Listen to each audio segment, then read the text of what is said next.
തന്റെ മുത്തശ്ശിയെ കണ്ട ശേഷം കടപ്പാട്ടൂരേക്കുള്ള യാത്രയുടെ അവസാന നിമിഷം മനുവിന്റെ സ്നേഹചുംബനങ്ങൾ ഹൃദയത്തിൽ സ്വീകരിച്ച് അലീന സന്തോഷത്തോട് കാറിൽ നിന്നിറങ്ങുന്നു. ശേഷം കാണുന്നത് കടപ്പാട്ടൂരിന്റെ കോളിമ്പല്ലടിച്ച വേഗത്തിൽ തന്നെ ബബിത ഒരു വെപ്രാളത്തോടു കൂടി കതക് തുറക്കുന്നു. അലീനയെ കണ്ട ഒരു വലിയൊരു ഞടുക്കത്തോടു കൂടിയാണ് ബബിത തന്റെ മുൻപിൽ നിൽക്കുന്നത്.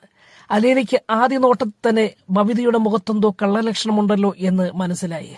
അകത്ത് കയറിയ അലീന ബബിതയോട് ചോദിക്കുന്നു, എന്താണ് ഒരു കള്ളലക്ഷണം? എനിക്കെന്ത് കള്ളലക്ഷണം? നീ എന്തിനാണ് ഈ കാര്യങ്ങളൊക്കെ തിരക്കുന്നത് എന്ന മറുചോദ്യത്തിന് ഉത്തരമൊന്നും പറയാതെ അലീന നിൽക്കുന്നത്. ശേഷം അലീന പറയുന്നു, ആരോ ഇവിടെ ഈ വീട്ടിലുണ്ടല്ലോ, ഏതോ കള്ളന്മാർ വീട്ടിൽ കയറിയ ഒരു സൂചന ലഭിച്ചല്ലോ എന്ന് പറയുകയാണ്. അപ്പോൾ തന്നെ ബബിതയുടെ മുഖം മാറുന്നത് വെപ്രാളത്തോടു കൂടി മാറുന്നത് നമുക്ക് കാണാൻ കഴിയും. അതിനുശേഷം അലീന പറയുന്നു, ഇല്ല, ഇവിടെ ആരോ ഉണ്ട്. പെട്ടെന്ന് ബബിത അലീനയെ തടയുവാൻ ശ്രമിക്കുന്നു. എന്നാൽ അലീന തന്റെ കയ്യിലൊരു കത്രികയുമായിട്ട് എല്ലാ മുറിയിലേക്കും ചെല്ലുന്നു. ഒടുവിൽ ബബിതയുടെ മുറിയിൽ ചെന്ന് കണ്ട കാഴ്ച തന്റെ കള്ളക്കാമുകൻ മുറിക്കുള്ളിൽ ഒളിച്ചു നിൽക്കുന്നു. വേഗത്തിൽ അവനെ പിടിക്കുകയും പുറത്തു കൊണ്ടിരിക്കുകയും ഇത് പെട്ടെന്ന് ബബിത തടയുകയും ചെയ്യുന്ന ഒരു ഭാഗമൊക്കെ ഇന്നത്തെ എപ്പിസോഡിലുണ്ട് കേട്ടോ.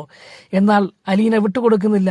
അലീനയും ബബിതയും തമ്മിൽ മൽപ്പിടുത്തമുണ്ടാകുന്നു. ഒടുവിൽ കാമുകനെ അവിടുന്ന് അടിച്ചിറക്കുന്ന അലീനയുടെ ഒരു മാസ് പ്രകടനവും ഇന്നത്തെ എപ്പിസോഡിലുണ്ട്.